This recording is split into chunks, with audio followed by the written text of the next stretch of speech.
저는 오늘 빌립보서 2장 13절에서 16절 말씀을 가지고 우리가 그리스도의 부활 안에서 생활하는 길이란 제목으로 말씀을 나눴습니다. 특별히 이 금요일은 이 하나님과 사람 안에서 연합된 하나님의 역사를 보고 있습니다. 그래서 지난번에는 이 그리스도의 죽음에 대한 말씀, 또 그리스도의 부활에 대한 그 의미에 대한 말씀을 나눴습니다.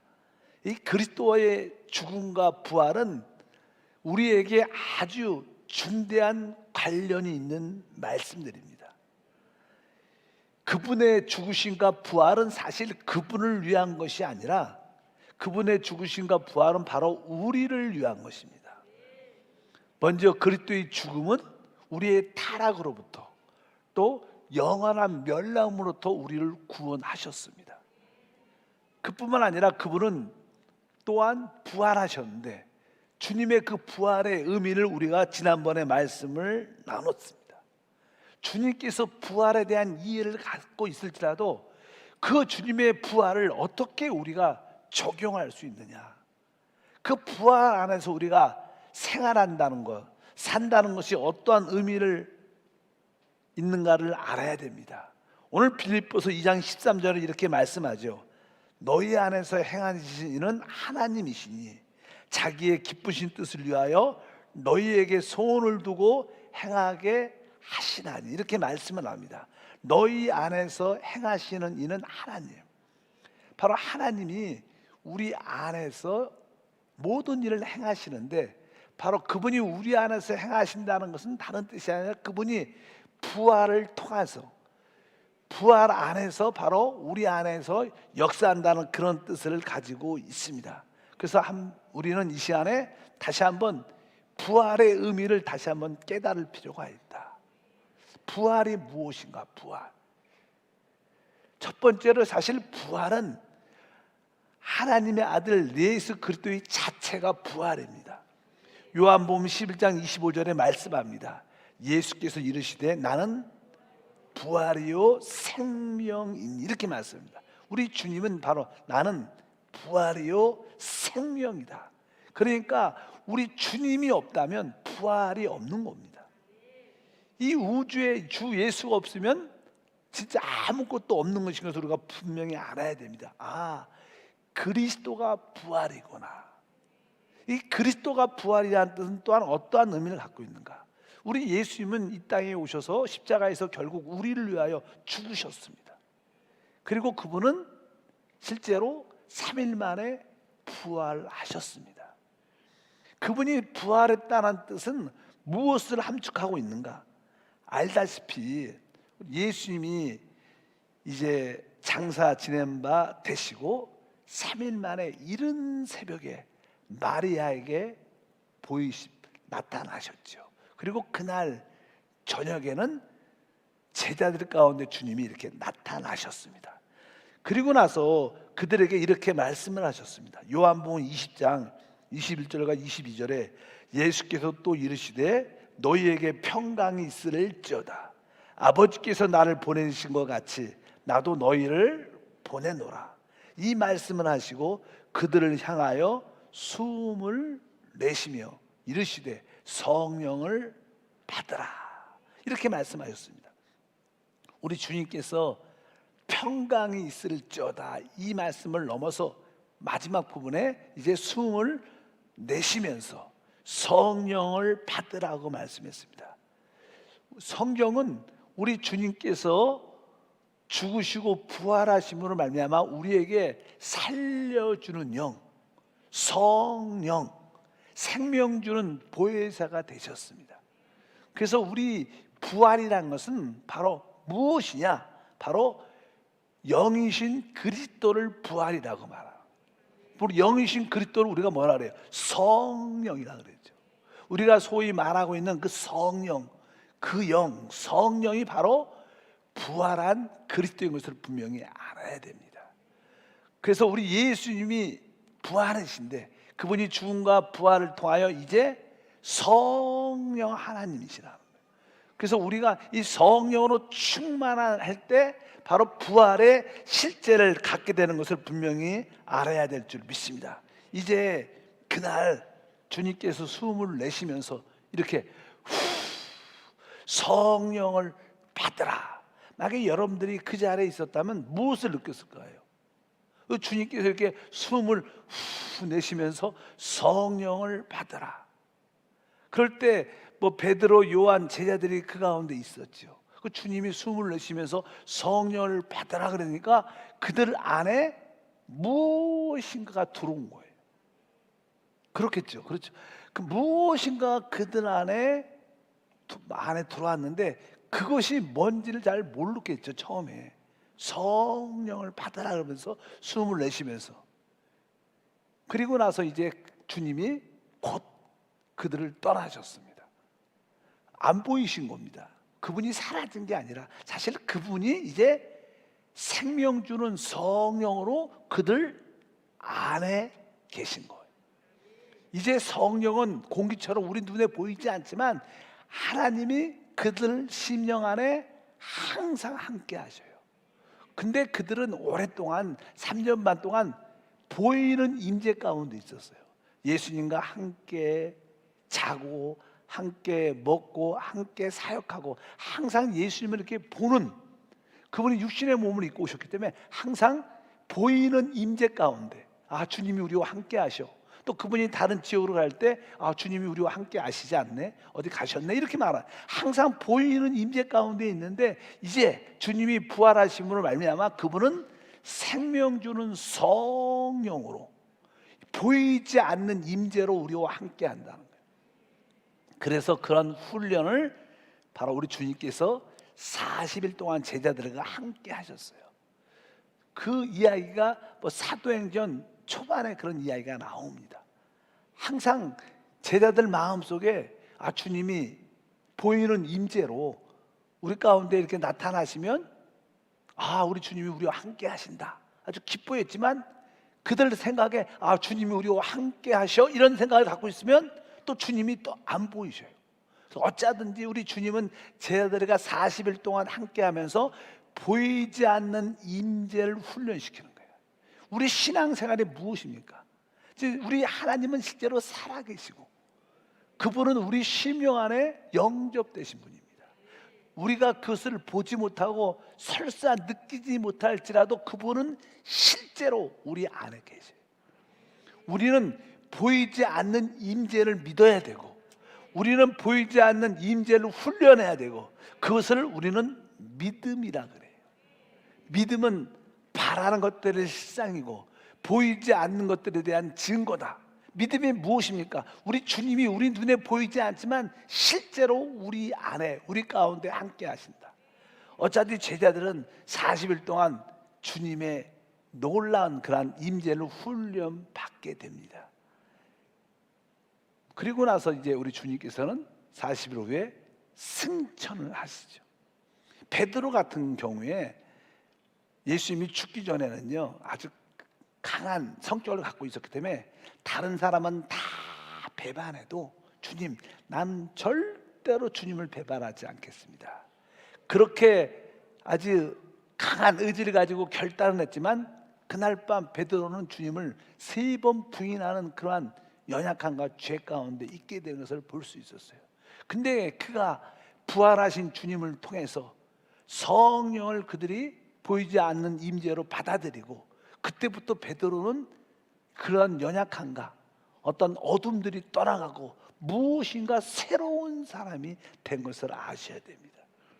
이제 제자들과 함께 120명이 마가의 다락방에 모여서 그들이 마음을 같이하여 뜨겁게 10일 동안 하나님께 간구합니다. 아니 그 전만 해도 예수님이 죽기 전만 해도 우리 예수님이 앞으로 왕으로 임금으로 세워지면 나는 우편에 나는 좌편에 서로 시기하고 질투하는 다툼이 있었는데 이제 그들이 그런 모습을 다 벗어버리고 그들이 10일 동안 120명들이 한 마음으로 하나님께 간구하며 부르짖는 그런 모습을 갖게 됐어요. 어떻게 그들이 그렇게 할 수 있었을까요? 바로 그들 안에 하나님의 그 생명 주는 성령이 함께 했기 때문에 바로 그런 일들이 함께한 줄 믿습니다. 예수님은 부활하셨습니다. 그래서 이제 우리의 신앙생활이 무엇인가? 우리도 부활의 삶을 살아야 된다는 거예요.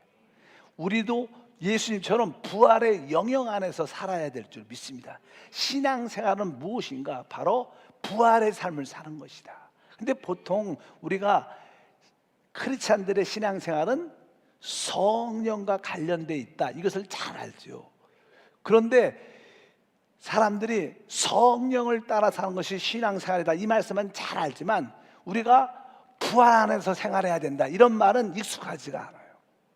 우리 모두는 부활 안에서 생활을 해야 됩니다. 부활이란 영역에서 생활해야 되는데 사실 부활 안의 영역이 곧 뭐예요? 성령이시죠. 부활은 무엇인가? 바로 부활의 실제는 바로 성령이십니다. 여러분들이 성령으로 충만하면 부활의 영역 안에서 사는 줄 믿습니다. 그래서 우리 생활 속에 부활의 나타남이 있기를 원합니다. 그것은 다른 뜻이 아니라 바로 우리가 성령과 함께 생활하는 것이다. 그래서 신앙생활, 부활 안에 산다는 뜻은 바로 성령이 부활의 실제니까 성령을 따라 사는 것이구나. 여러분들이 그러한 확신과 믿음이 있기를 바랍니다. 그래서 성경은 계속 말하죠. 우리가 부활 안에 살아라, 이런 말들보다 성령을 따라 행하라, 이것은 뭐예요? 같은 동격의 말씀입니다. 여러분들이 부활 안에 있다는 것은 성령 안에 있다는 것이고, 부활의 삶을 산다는 것은 성령을 따라 사는 것이다. 그래서 우리 계속 갈라디아서 5장 16절에 이제 성령에 대한 말씀을 강조합니다. 내가 이르노니 너희는 성령을 따라 행하라, 이렇게 말씀합니다. 성령을 따라 행하라. 갈라디아서 5장 25절도 마찬가지죠. 만일 우리가 성령으로 살면 또한 성령으로 행할지니, 우리가 성령으로 살면 성령으로 행해야 된다, 이렇게 말씀을 합니다. 로마서 8장 4절도 육신을 따르지 않고 그 영을 따라 행하는 우리에게 율법의 요구가 이루어지게 하려 하십니다. 여기도 바로 율법을 따르지 않고 그 영을 따라 행하는, 이 계속 말씀이 성령을 따라, 성령 안에서 행하라, 그 영을 따라 행하라, 계속 반복합니다. 이것이 무엇입니까? 이것이 바로 부활의 삶이다. 여러분들은 내가 부활의 삶을 살아야 되는구나. 근데 그 부활의 삶이 무엇입니까? 그것이 사실 능력의 삶이죠. 그 능력이 바로 성령을 따라 사는 것이다. 부활의 실제가 성령이시구나, 이런 확신과 믿음을 갖고 여러분들이 더 뜨겁게 성령을 사모해야 돼요. 내가 어찌하든지 거듭난 영 안에 오신 그 성령을 따라 내 그 영과 내가 한 영이 돼서 주님을 섬기겠다. 나의 모든 말, 행동, 모든 행한 모든 것이 바로 성령을 통해서 성령 안에서 이루어지기를 원한다, 이러한 뜨거운 마음을 가질 때 여러분들은 바로 부활 안에서 생활하는 놀라운 축복을 갖게 될 줄 믿습니다. 부활과 성령은 같은 단어고 같은 동격인 것을 다시 한번 깨닫고 여러분들 모두가 부활로 충만하고 성령으로 충만하길 바랍니다. 일반적인 이렇게 뭐라 그럴까, 근본적인 크리스찬들은 신앙생활이 무엇인가 그러면 이렇게 고백을 많이 해요. 신앙생활은 바로 우리 사람을, 나를 십자가에 못 박는 생활이다, 이런 얘기를 많이 해요. 십자가에 못 박는 생활. 그래서 십자가를 져라, 항상 그런 이야기를 많이 합니다. 그래서 십자가를 지고 십자가에 못 박힌 생활을 해야 된다, 이런 이야기를 우리가 진짜로 많이 들어요. 그러나 우리는 십자가에 못 박는 생활이 당연한 거예요. 그러나 우리는 십자가에 못 박혔을 뿐만 아니라 우리는 또한 부활한 사람들이에요. 우리는 십자가에 못 박힌 생활도 해야 되지만 바로 부활의 생활도 해야 된다, 이것을 우리가 분명히 알아야 돼요. 우리가 갈라디아서 2장 20절은 그것을 표현하죠. 내가 그리스도와 함께 십자가에 못 박혔나니, 이것은 뭡니까? 바로 내가 십자가에 못 박힌 생활이 우리에게 필요하다는 거예요. 십자가를 지는 생활, 내가 끝난 것을 아는 생활이 필요하다는 거예요. 그래서 우리는 한편적으로 나는 죽은 자다, 나는 끝난 자다, 이러한 철저한 고백이 필요합니다. 그러나 뒤에 보니까 그런즉 이제는 내가 사는 것이 아니라 오직 내 안에 그리스도께서 사신다. 이제 나는 십자가에 못 박혀 죽었지만 이제 내가 사는 게 아니라 내 안에 그리스도께서, 바로 그리스도께서 부활하셨기 때문에 그분이 우리 안에 성령으로 우리 안에 오신 거예요.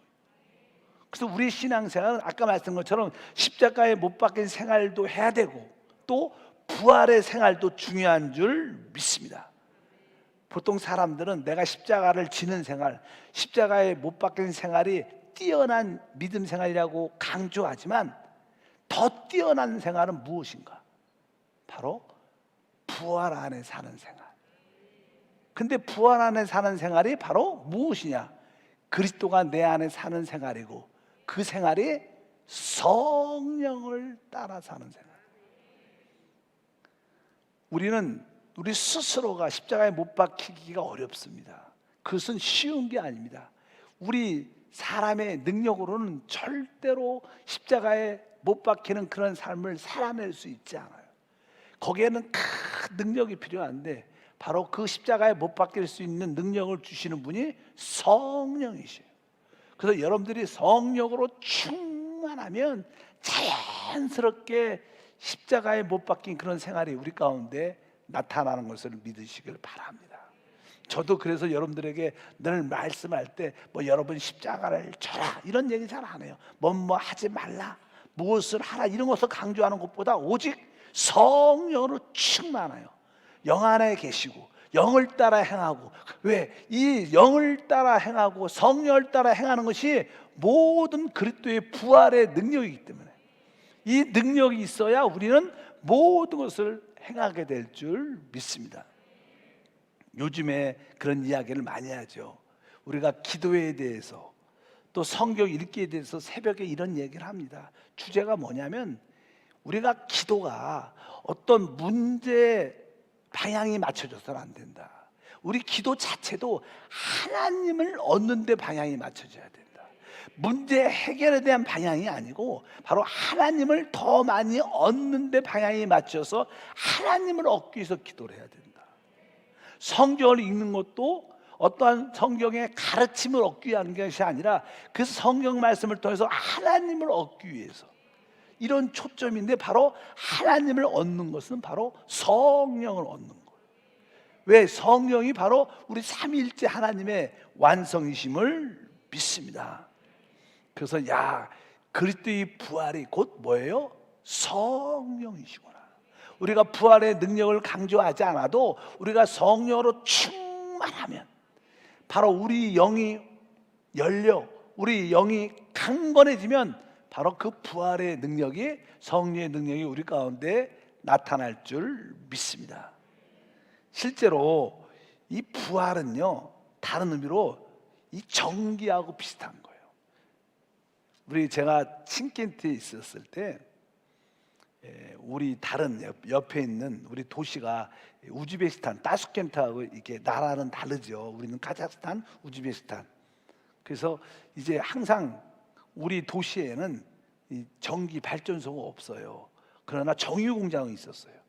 여러 가지 타이어 공장, 공업단지라. 근데 전기는 우즈베키스탄에서 전기를 이렇게 같은 옛날에 연방이었으니까 거기서 그냥 전기를 끌어왔는데 나라가 이렇게 독립되면서 그래서 전기를 잘 줬어요.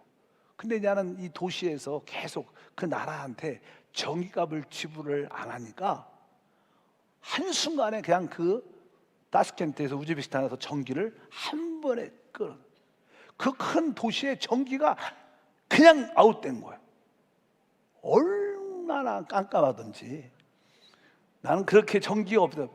전기가 그냥 낮에는 모르죠.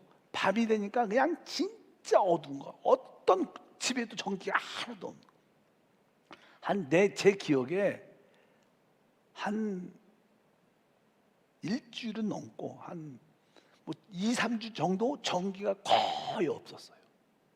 전기가 없으니까 아무것도 할 게 없어. 뭐 TV도 안 나와. 뭐 저는 이렇게 컴퓨터를 이렇게 좀 이렇게 하려고 해도 컴퓨터도 안 나. 아무것도 안. 지금 여러분들이 우리가 전기를 아주 유용하게 지금 쓰고 있는 거예요. 만약에 전기가 딱 나간다 그러면요, 전쟁 나는 것처럼 아무것도 할 게 없어. 진짜 할 게 없어.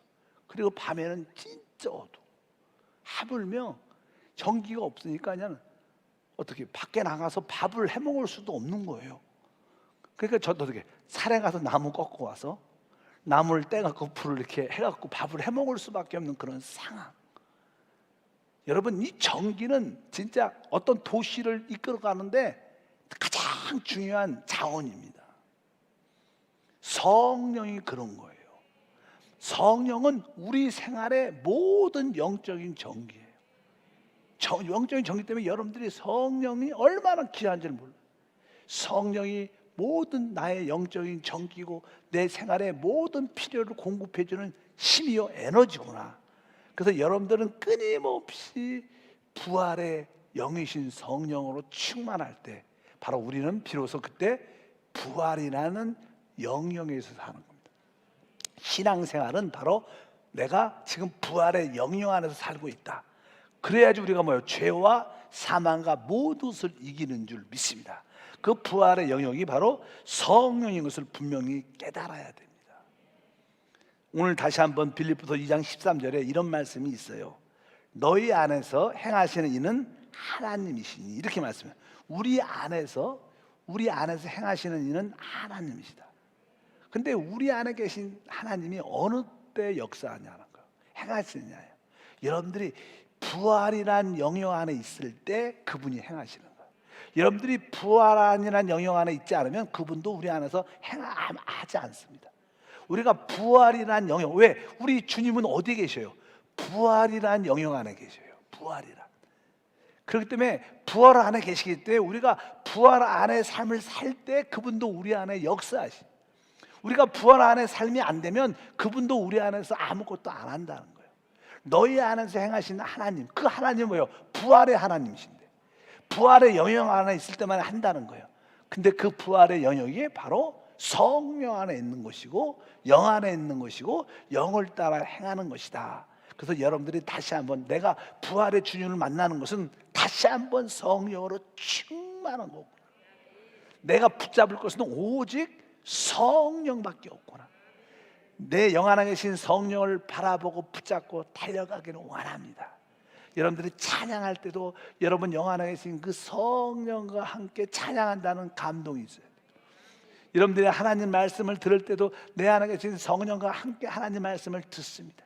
기도할 때도 내 안에 계신 성령과 함께 기도합니다. 항상 여러분들이 부활의 영역, 즉 성령의 영역 안에 우리가 있을 때 바로 우리는 우리의 합당한 생활을 갖게 되는 거예요. 여러분들이 부활 안에 살면 여러분들은 합당한 인격을 갖게 돼요. 합당한 인격. 사실 하나님은 우리를 통해서 나타내기를 원하십니다. 우리 예수님을 보십시오. 예수님이 육신을 입고 사람으로 이 땅에 오셨습니다.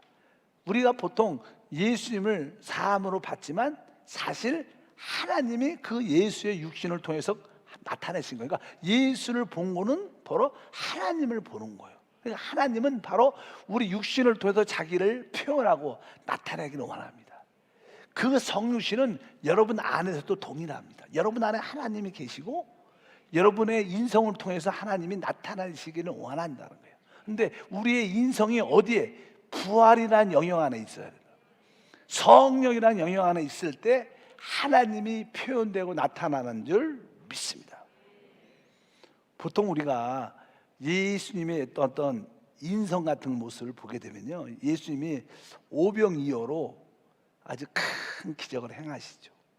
그래서 남자만 5,000명 먹이고 풍성해졌죠. 모든 사람이 마음껏 먹고 풍성했습니다. 그리고 나서 그 잔치가 끝나고 돌아가면 한국 같은 사람들은 한국 말고 보통 일반적인 사람들은 그렇게 한 몇몇 명이 모여서 식사하고 막 즐겁게 야 기적이다, 너무나 맛있다, 생각보다 야 이 생선은 진짜 맛있다 그러면서 맛있게 마음껏 먹고 끝나고 흩어질 때 보면 아마 지저분하고 정돈되지 않은 그런 모습을 많이 볼 겁니다. 근데 우리 예수님은 그런 기적을 행하시고 나서도 다 이렇게 앉을 때부터 이렇게 무리끼리 앉게 하시고 떡을 질서 있게 나눠주시고 나중에는 남은 것을 그냥 버려둔 게 아니라 잘 모아서 12바구니나 질서 있게 남기셨어요. 믿으시면 아멘.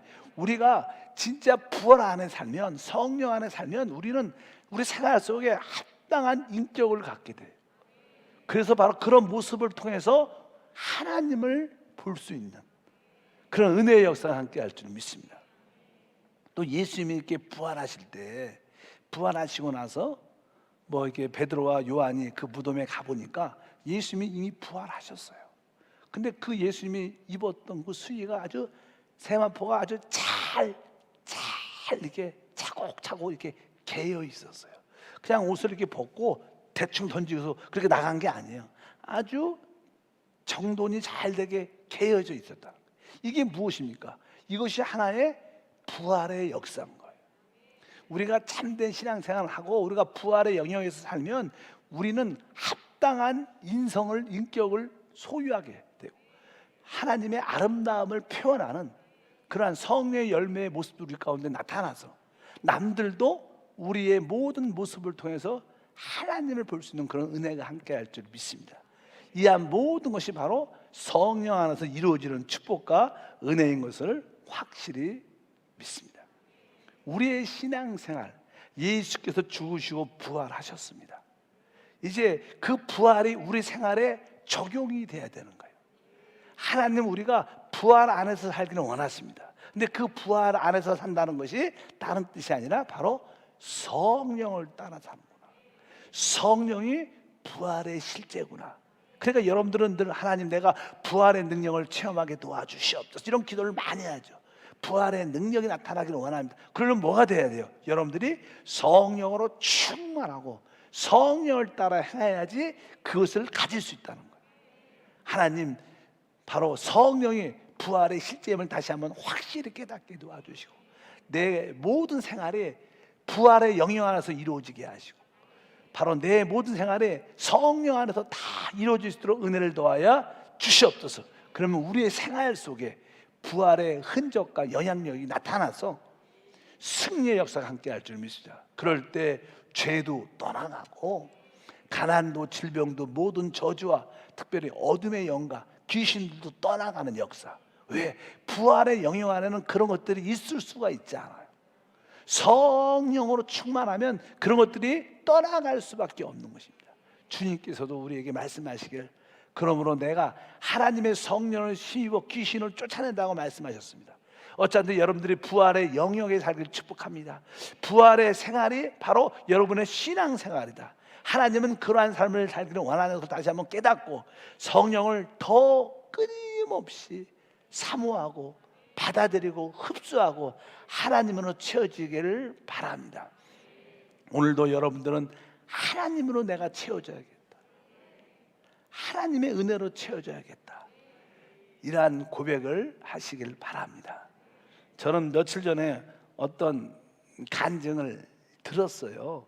그 간증의 내용이 우리 집사님, 장로님인지 집사님인지 일단 우리 재직 중에 한 분이신데 참 은혜를 받았다고, 자기 자녀 중에 한 자녀가 지난주에 이렇게 하나님 말씀을 듣고 이렇게 서로 나눔을 갖는데 자기 자녀가 이렇게 말을 한대요. 내가 그동안 무엇을 해달라고, 이 문제를 해결해 달라고, 또 학생이면 내가 공부를 잘할 수 있도록 지혜를 달라고 기도를 많이 했대.